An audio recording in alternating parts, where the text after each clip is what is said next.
ओम शांति।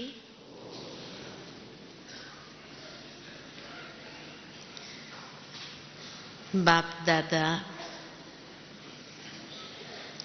हम सभी बच्चों के प्रति यही आश रखते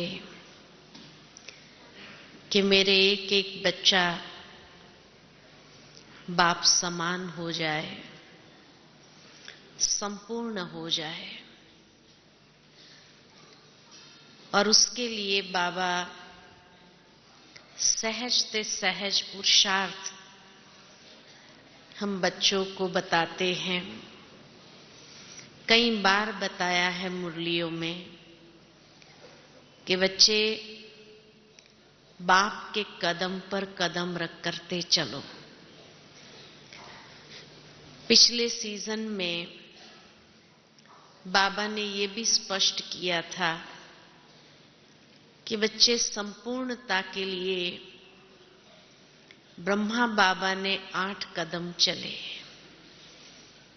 और तब से लेकर के कई बार मन में संकल्प भी आता, कई भाई बहनें भी पूछते रहते कि बाबा के वो 8 कदम कौन से हैं। तो ब्रह्मा बाबा के संपूर्ण बनने के जो 8 कदम है,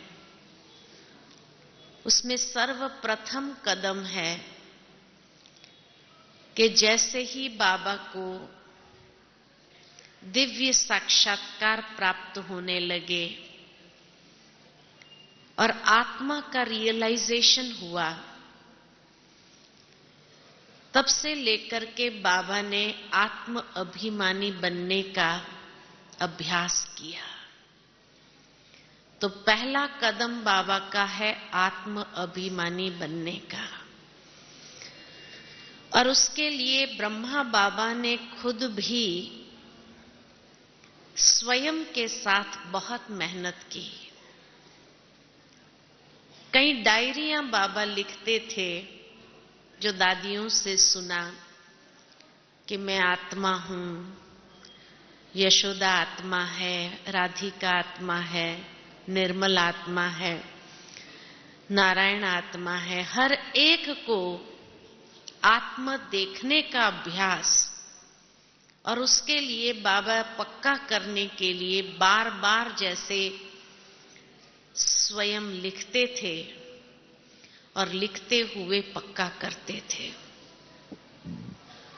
इतना बाबा ने अपने आप से ये मेहनत की कि कई बार दादियां कहते हैं दीवारों पर भी बाबा लिखते थे कि मैं आत्मा हूं। आत्मिक स्थिति डेवलप करने के लिए, आत्मिक दृष्टि डेवलप करने के लिए, आत्मिक भाव डेवलप करने के लिए बाबा ने ये सबसे पहला पुरुषार्थ या पहला कदम चला। और इतना ही नहीं, जैसे आज बाबा ने मुरली में कहा कि फिर ब्रह्मा बाबा रात को अपना चार्ट देखते थे, अपना आईना देखते थे। और उसके लिए बाबा रात्रि के समय में अपना जैसे राज दरबार लगाते थे और मन मंत्री से पूछते थे कि आज तेरे कर्मचारियों का हालचाल कैसा रहा। कहीं कोई कर्मेंद्रिय ने कोई चंचलता तो नहीं मचाई, कहीं कोई कर्मेंद्रिय ने धोखा तो नहीं दिया। इस प्रकार जैसे बाबा रात्रि को अपना चार्ट चेक करते थे, और चेक करने के साथ साथ दूसरे दिन स्वयं के अंदर एक परिवर्तन और तीव्रता से बाबा ले आते थे। इस तरह बाबा ने आत्मिक स्थिति को डेवलप करने का इतना गहरा पुरुषार्थ स्वयं के साथ किया और प्रैक्टिकल देही अभिमानी, आत्म अभिमानी स्थिति को डेवलप किया। ये पहला कदम बाबा का रहा।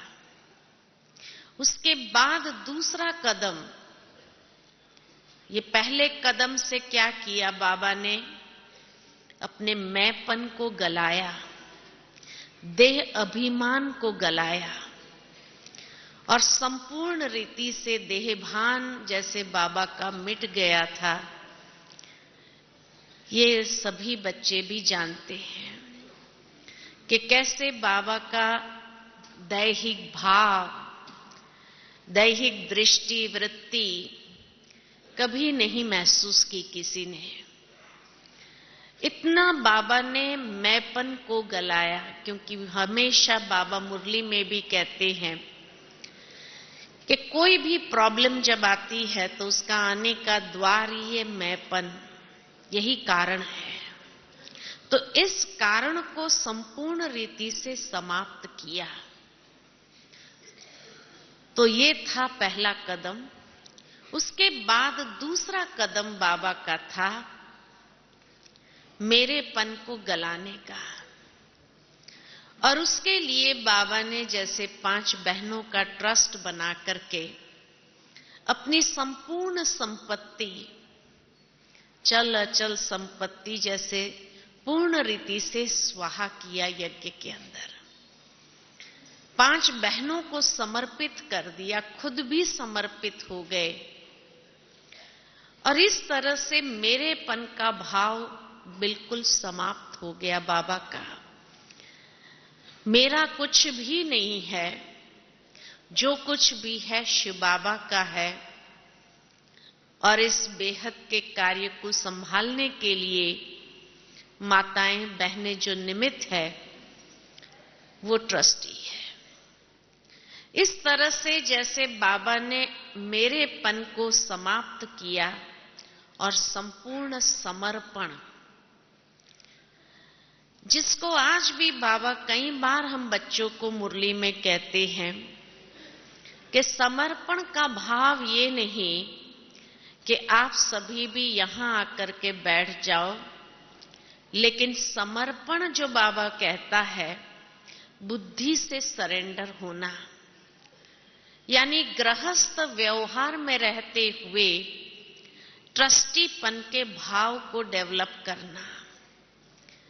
बाबा कई बार उसके लिए हम सब बच्चों को युक्ति बताते हैं कि बच्चे जब शिव बाबा को समर्पित हो जाते हैं, माना ही जैसे आज बाबा ने मुरली में कहा, जीते जी मर जाना।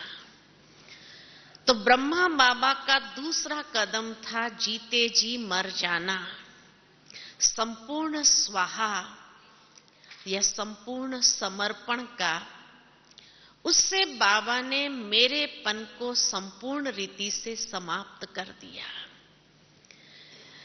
और ये दूसरा कदम जैसे बाबा चले, तो हम बच्चों को भी बार बार विभिन्न मुरलियों में बाबा ने यही प्रेरणा दी कि कैसे बुद्धि से समर्पित होना है, गृहस्थी नहीं, ट्रस्टी स्वयं को समझना है।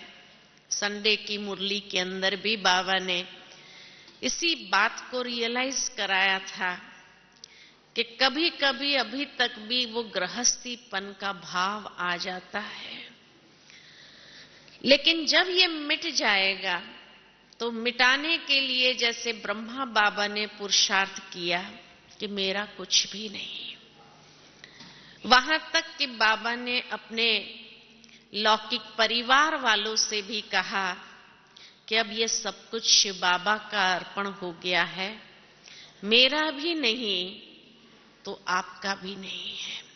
इसलिए इस भाव को समाप्त करना। और इस तरह से लौकिक बच्चों को भी या लौकिक परिवार को भी संपूर्ण रीति से समर्पण किया। ये दूसरा कदम था बाबा का।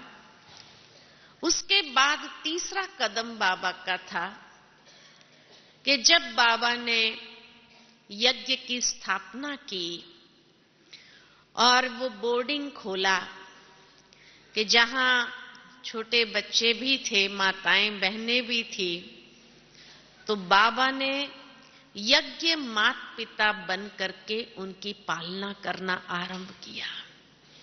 और इस तरह से यज्ञ माता पिता बन गए कि माता पिता बन करके जो बच्चे थे यज्ञ के अंदर, उनकी इतनी सुंदर रीति से पालना की कि कई बार आज भी गुलजार दादी सुनाती है अपने अनुभव के अंदर कि बाबा जब हम बोर्डिंग में थे तो हमको चैतन्य ठाकुरों के रूप में देखते थे, और चैतन्य ठाकुरों के रूप में समझते थे। जो माताएं इन छोटे बच्चों की सेवा के लिए भी थे, उन्हें भी बाबा यही कहते, मेरे इन चैतन्य ठाकुरों की इस तरह से पालना करनी है कि उनको किसी भी प्रकार की कमी न हो।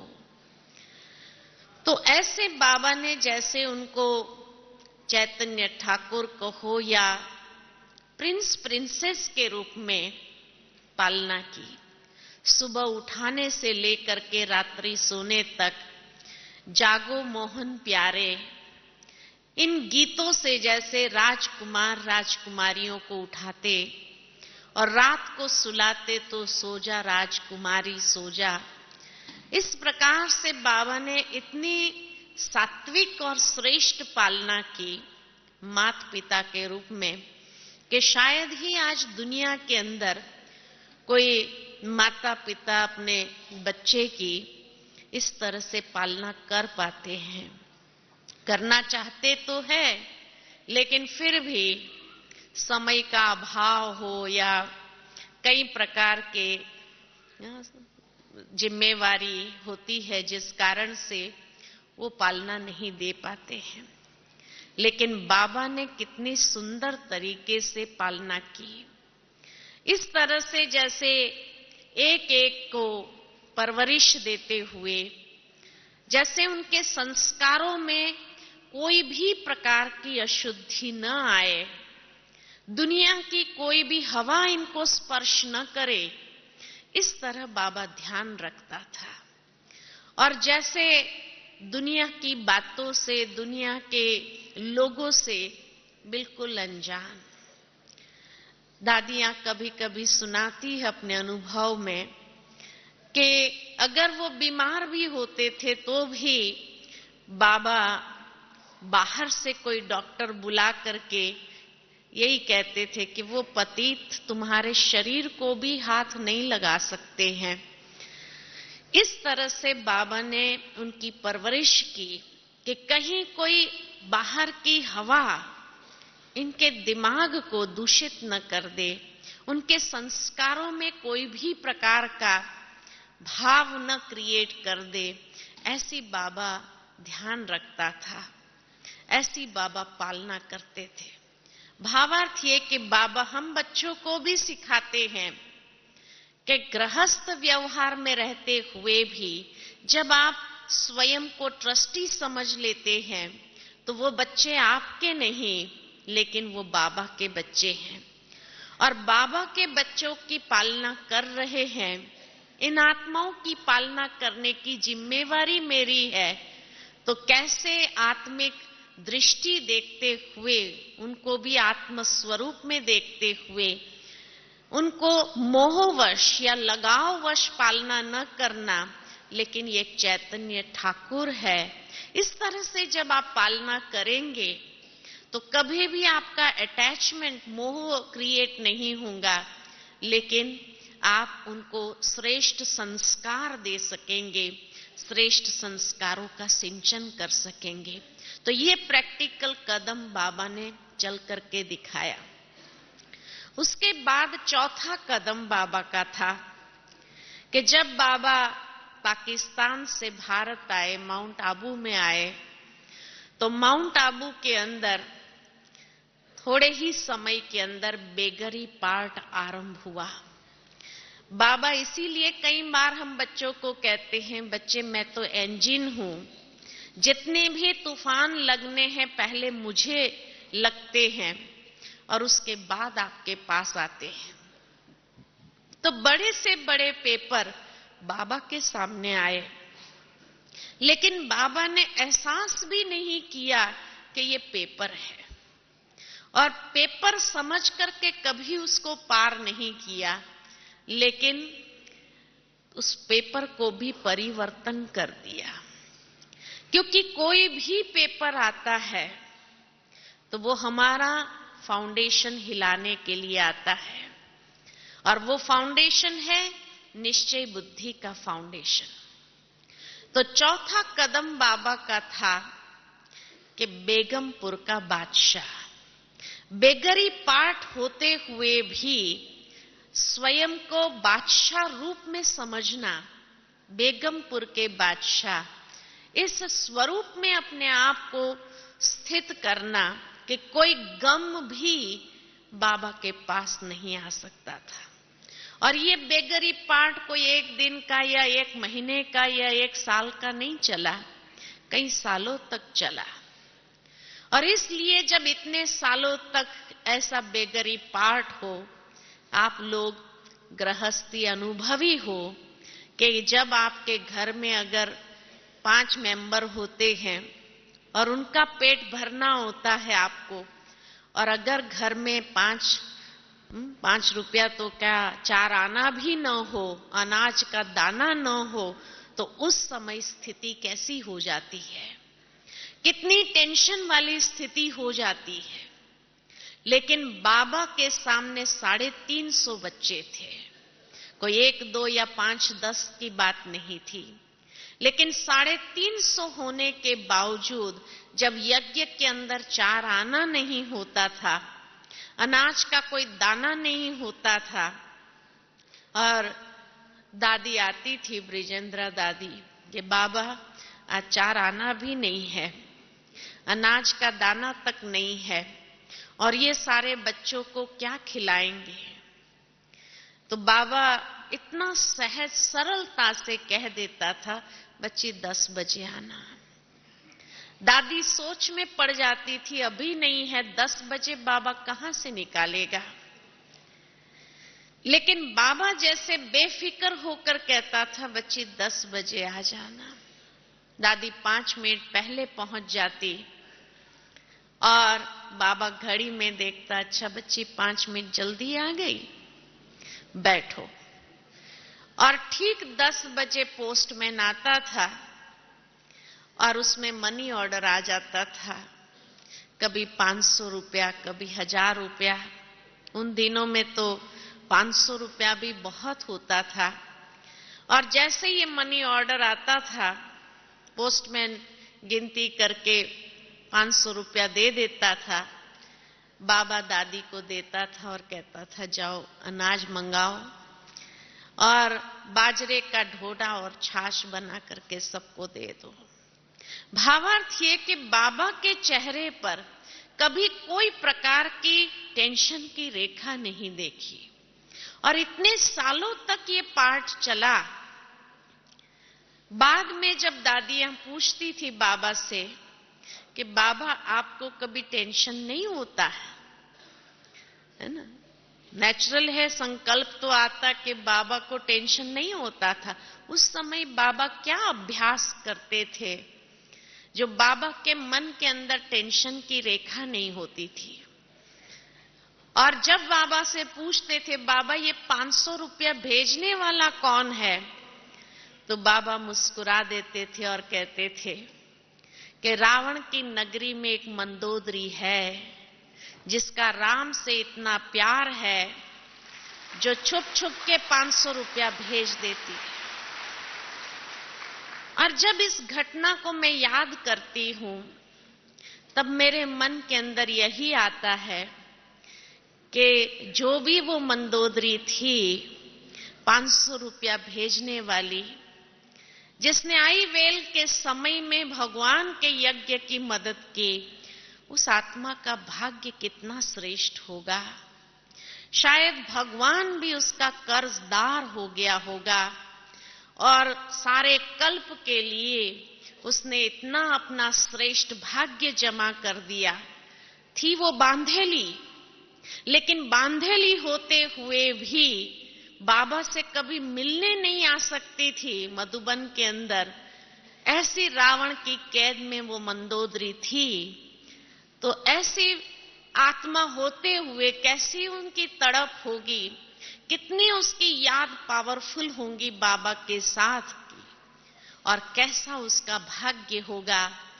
और अंतिम जन्म में ये भाग्य जो बाबा ने उसको दिया, जैसे जन्म जन्मांतर के लिए, कितने जन्मों के लिए भगवान ने भी उनको श्रेष्ठ से श्रेष्ठ भाग्य प्रदान किया होगा।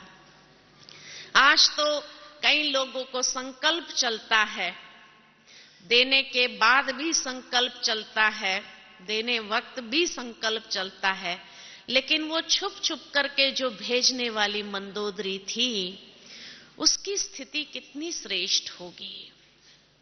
और सचमुच जब वो मुक्त होकर के मधुबन में आई भी, तो बाबा ने अपना कमरा खाली करके उसको देने के लिए तैयार हो गए। आप सोचो, सभी ने मना किया, और उसके बाद बड़ी दादी जी, प्रकाशमणि दादी जी ने अपना कमरा खाली करके उसको दिया, उसको वहां रखा, और बाबा ने इतनी खातिरी की उसकी। लेकिन कई बार जब बाबा ऐसी खातिरी करते थे तो लोग सोचते थे क्या बाबा के सामने भी पक्षपात होता था? पक्षपात की बात नहीं थी, लेकिन कैसे बाबा भी कर्जदार होकर के जैसे उस आत्मा की सेवा के लिए तत्पर हो जाता था। माना इतनी लगन और इतनी भावना हमारे अंदर भी हो, जो भगवान भी कुर्बान जाए, ये अनुभव कर पाएंगे। पक्षपात की बात नहीं है, लेकिन हम बाबा के साथ ऐसी लगन रखें, ऐसी लगन के साथ जब उसको याद करते हैं, उसका यज्ञ सो मेरा यज्ञ, उसका घर सो मेरा घर, ये भाव जिस दिन हमारे अंदर आ जाए, ऐसी समर्पित बुद्धि हो जाए, तो शायद बाबा भी उस आत्मा के लिए कुर्बान जाएगा। ये प्रत्यक्ष अनुभव करेंगे। जब बाबा से पूछते थे कि बाबा आपको कोई चिंता नहीं होती थी कि इतने लोगों को क्या खिलाएंगे, कैसे खिलाएंगे, तो बाबा मुस्कुराकर कह देते थे, बच्चे, ये बच्चे किसके हैं? ये मेरे बच्चे थोड़ी है, ये शिव बाबा के बच्चे हैं, तो मुझे टेंशन क्यों होगा? टेंशन तो शिव बाबा को होना चाहिए, चिंता तो शिव बाबा को होनी चाहिए। भावार्थ ये कि बाबा ने जब समर्पण किया अपने आप को, तो सारी चिंताएं भी उसको सौंप दी।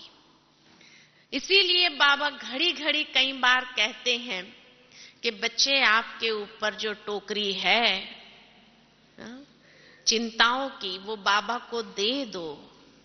लेकिन हम यहां जब आते हैं, बाबा से मिलने समय इतने खुश हो जाते हैं, बाबा को कहते आज से मेरी सारी चिंताएं तुझे सौंप कर जाते हैं। लेकिन वहां जाने के बाद क्या करते हैं? वापस टोकरी अपने ऊपर उठा लेते हैं। तो बाबा ने कभी भी इतना निश्चय बुद्धि कि बाबा ने कभी भी वो टोकरी वापस अपने सिर पे नहीं लिया, और इसलिए बेगमपुर का बादशाह बाबा बना रहा। ये प्रैक्टिकल कदम चल करके दिखाया बाबा ने कि सब कुछ जब शिव बाबा का है, शिव बाबा जिम्मेवार है, तो बाप दादा को सौंप दो और आप स्वयं हल्के हो जाओ। लेकिन निश्चय वही तो हिल जाता है जो बार बार वो चिंता की टोकरी अपने ऊपर उठा लेते हैं। कभी कभी बाबा मुस्कुराकर कह देता, बच्ची, पहला भोग किसको लगना है? यज्ञ में पहला भोग किसको लगता है? खाना बनता है तो भोग किसको लगाते हैं? शिव बाबा को लगाते हैं ना। जिस दिन शिव बाबा भूखा रहेगा, उस दिन उसके बच्चे भी भूखे रहेंगे।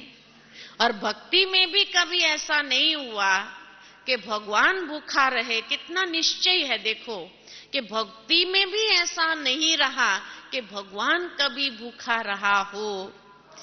दुनिया के लिए भी यही कहा जाता कि भगवान सुबह भूखा उठाता है, लेकिन रात को कभी भूखा सुलाता नहीं है किसी को।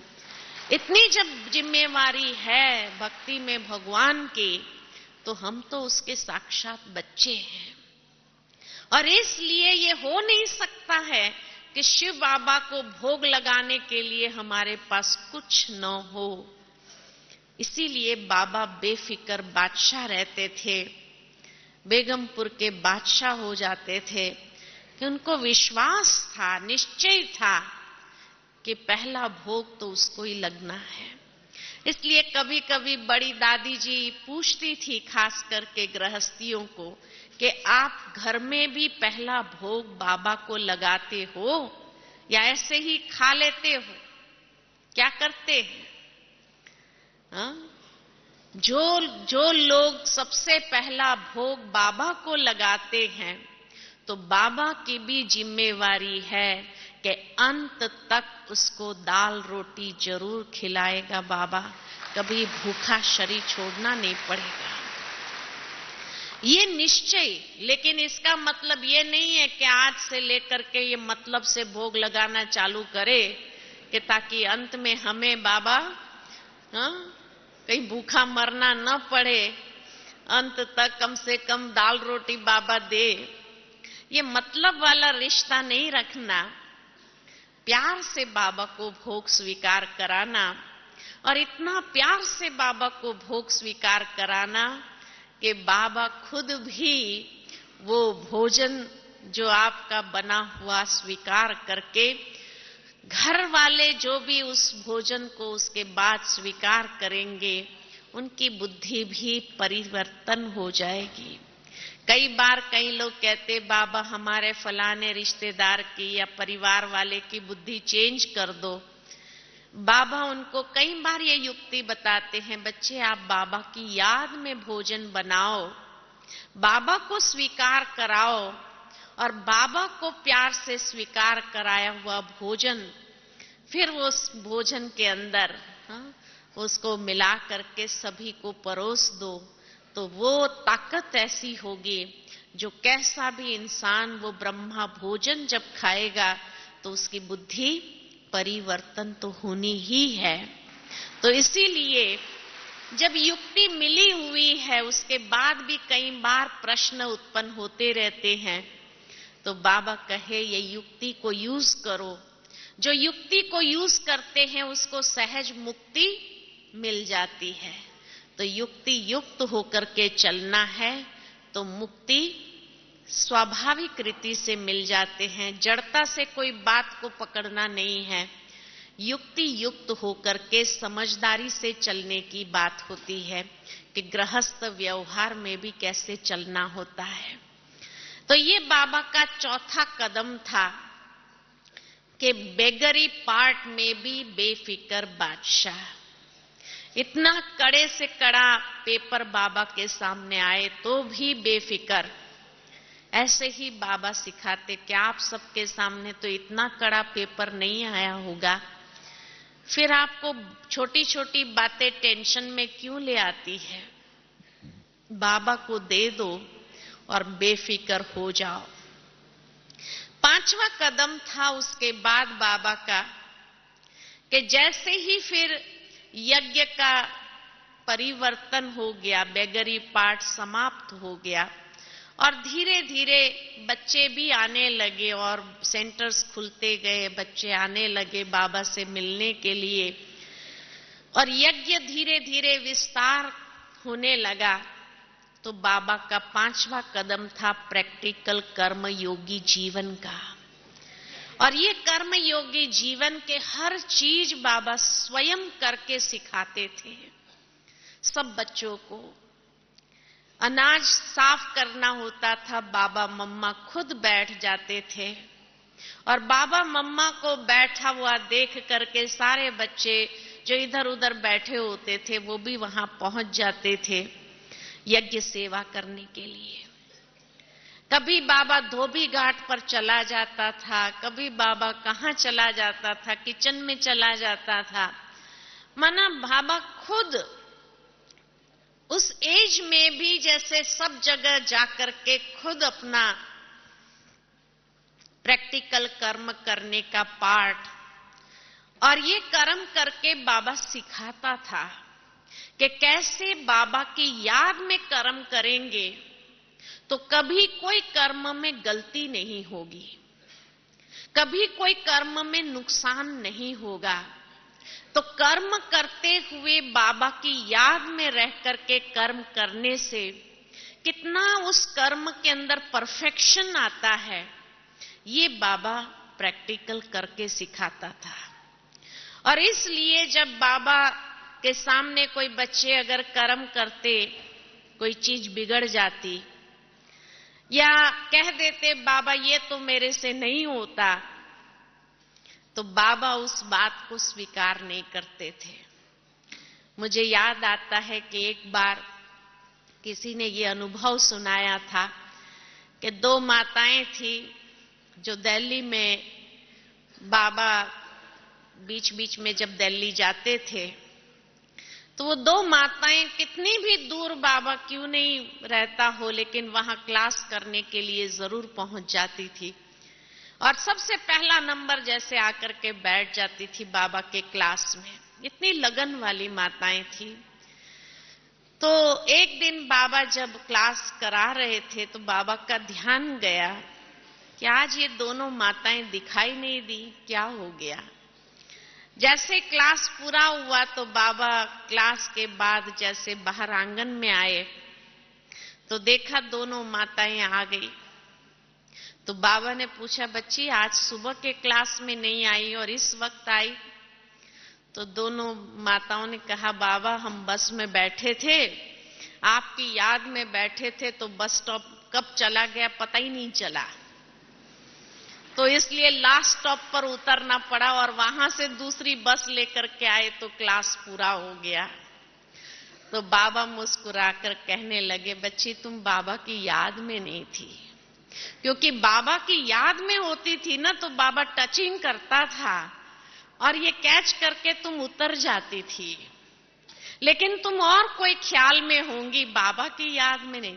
भावार्थ ये कि इतनी छोटी सी बात भी अगर बाबा की याद में किया होगा तो उसमें ये हो नहीं सकता है कि गलती हो, चूक हो, ये हो नहीं सकता है। बाबा की याद इतनी शक्तिशाली है, उसमें टचिंग ऐसी होती है कि उसी वक्त ख्याल होकर के उतर जाएंगे।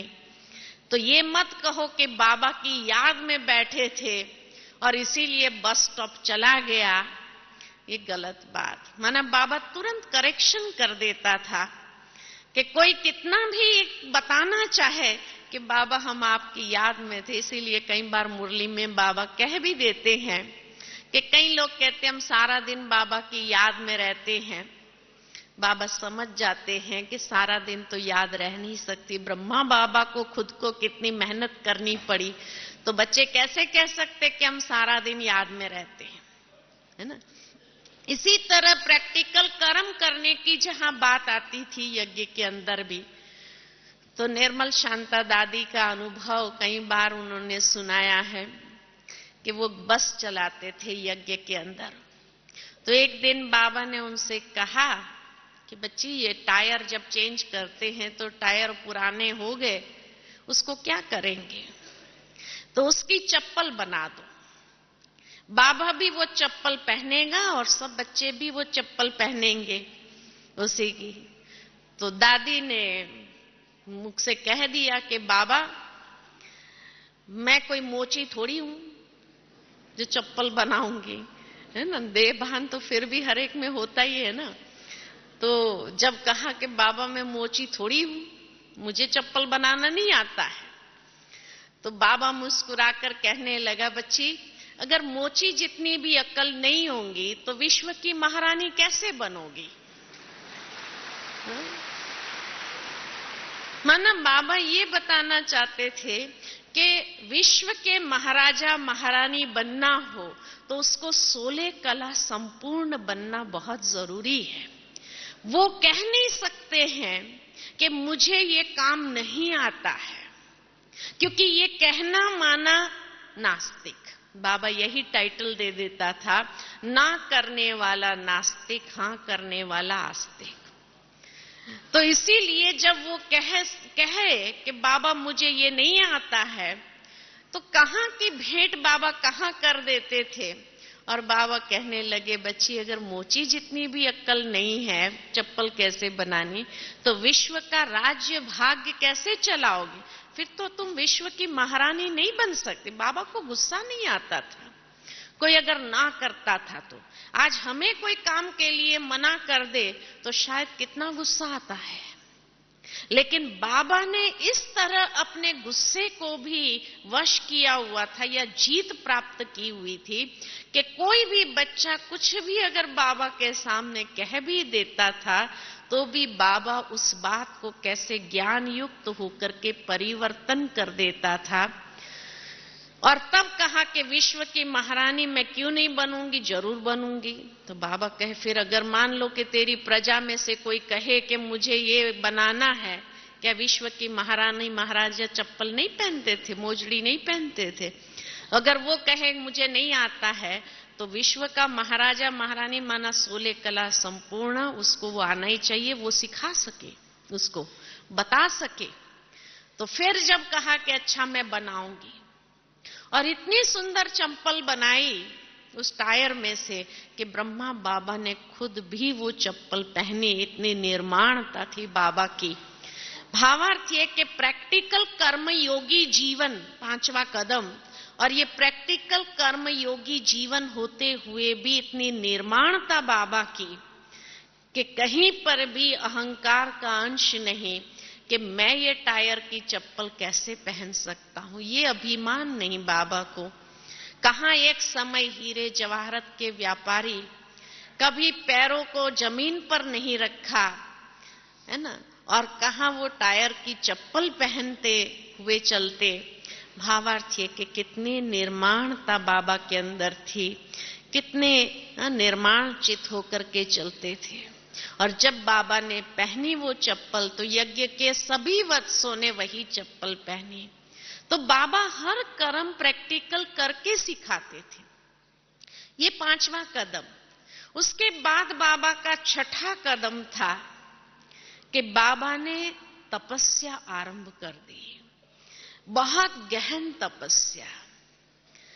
कि बाबा के सामने जब एक बच्ची आई थी और बाबा उस समय तो ध्यान में भेज देता था, तो इसी तरह से बाबा ने उस बच्ची से कहा कि बच्ची बाबा से जाकर के ये पूछ के आओ।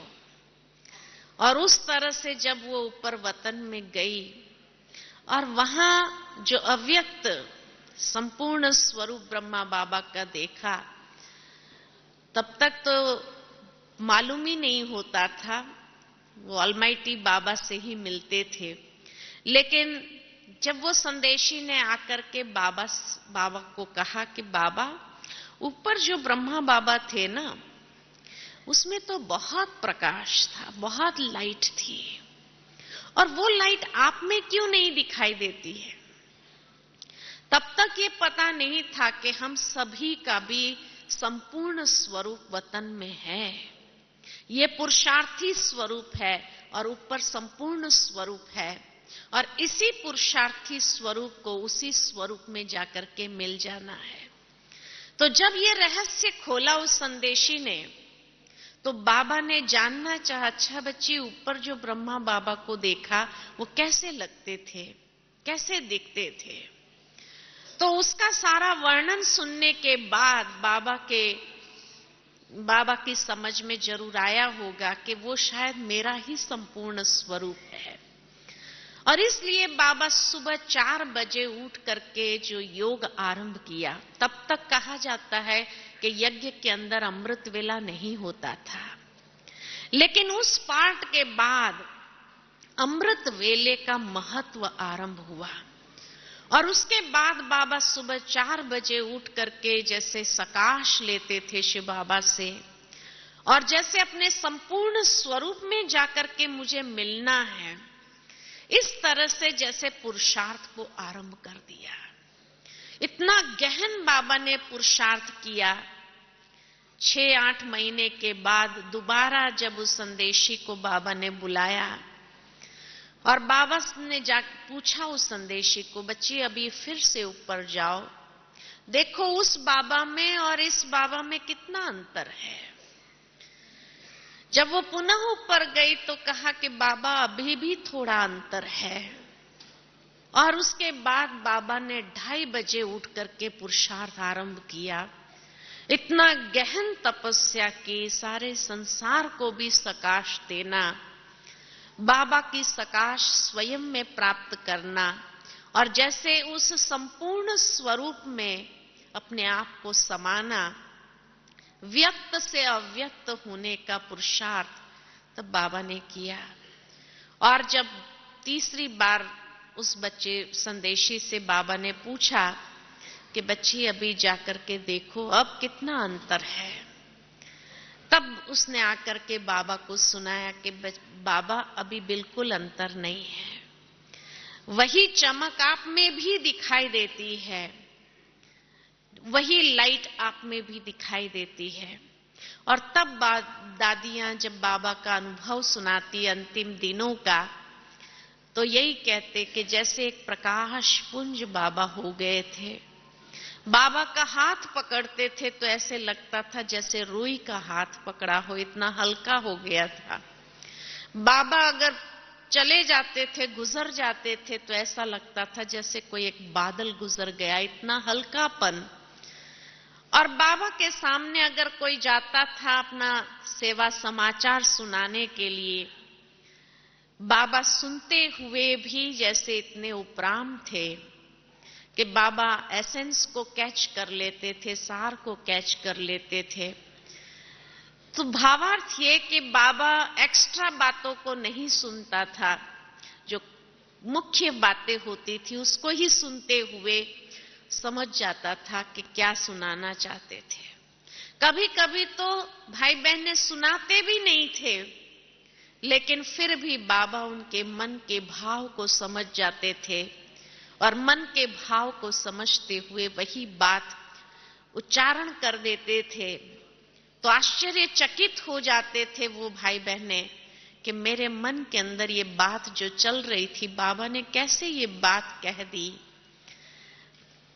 भावार्थ ये कि बाबा उस संपूर्ण स्वरूप में आ गए थे और इसलिए जैसे ही ये तपस्या गहन किया, ये कदम भी बाबा ने चल करके सिखाया कि बच्चे तीव्र पुरुषार्थ कैसे करना होता है। और ब्रह्मा बाबा ने भी वो तीव्र पुरुषार्थ किया और तीव्र पुरुषार्थ करते हुए थोड़े समय के अंदर ही व्यक्त से अव्यक्त स्थिति को प्राप्त कर लिया और उस संपूर्ण स्वरूप में जैसे समाने लगे। ये 6ठा कदम था बाबा का। 7वां कदम था बाबा का कि जिसको बाबा कई बार 18 जनवरी की मुरलियों में सुनाया कि अपनी सारी शक्तियों को विल करने का कदम, कि जहां बाबा ने बच्चों को अपने समान बना दिया था और समान बना करके जैसे सारी शक्तियों को विल कर दिया, सारी जिम्मेवारी बाबा ने विल कर दी, किसको क्या पार्ट है यज्ञ के अंदर और यज्ञ किस तरह चलना है। ये सारी शक्तियां दादी जी जब अपना अनुभव सुनाती थी, हमेशा कहती थी कि मैं बंबई में रहती थी और बंबई से जब बाबा ने बुलाया और बुला करके बाबा हाथ पकड़ करके एक एक डिपार्टमेंट दिखा रहा था, सारा स्टोर दिखा रहा था, स्टॉक कितना रखना चाहिए यज्ञ के अंदर, ये सारा समझा रहे थे। तो दादी जी को लगता था बाबा ये बातें आज मुझे क्यों समझा रहे हैं। लेकिन जैसे सारी जिम्मेवारियों को ट्रांसफर करना, जैसे रिस्पॉन्सिबिलिटी को ट्रांसफर करते हुए सारी शक्तियां विल कर देना और इसीलिए जब दादी जी ने अंतिम समय बाबा के हाथ में अपना हाथ दिया और हाथ में हाथ देते ही जैसे बाबा सारी शक्तियां विल कर गए और शक्तियों को विल करते हुए बाबा सहज अपने तन से न्यारे होकर के उस संपूर्ण स्वरूप को प्राप्त कर लिया। तो ये बाबा का 7वां कदम था, जिम्मेवारियों को, शक्तियों को विल करना। और 8वां कदम बाबा का था, नष्ट मोहा स्मृतिर्लब्धा, कि जहां एक परिवार में भी हम जब साथ में रहते हैं तो परिवार में भी लगाव हो जाता है, परंतु बाबा जब 40 साल बच्चों के साथ रहे, साकार का पार्ट भी कितने सालों का चला है ना, तो इतना सालों का जब साकार पार्ट चला 1936 से लेकर 69 तक का 33 साल का पाठ चला, इकट्ठे रहे जहां बच्चों के साथ, लेकिन उसके बावजूद भी अंतिम स्थिति बाबा की थी, नष्ट मोहा स्मृतिर्लब्धा, उपरामता की स्थिति, न्यारेपन की अवस्था। और इसीलिए शिव बाबा का प्यारा और मुरब्बी बच्चा कहलाया गया कि इतने साल साथ में रहने के बाद भी किसी बच्चे में बाबा का लगाव नहीं था, इतना न्यारा और प्यारा रहा बाबा।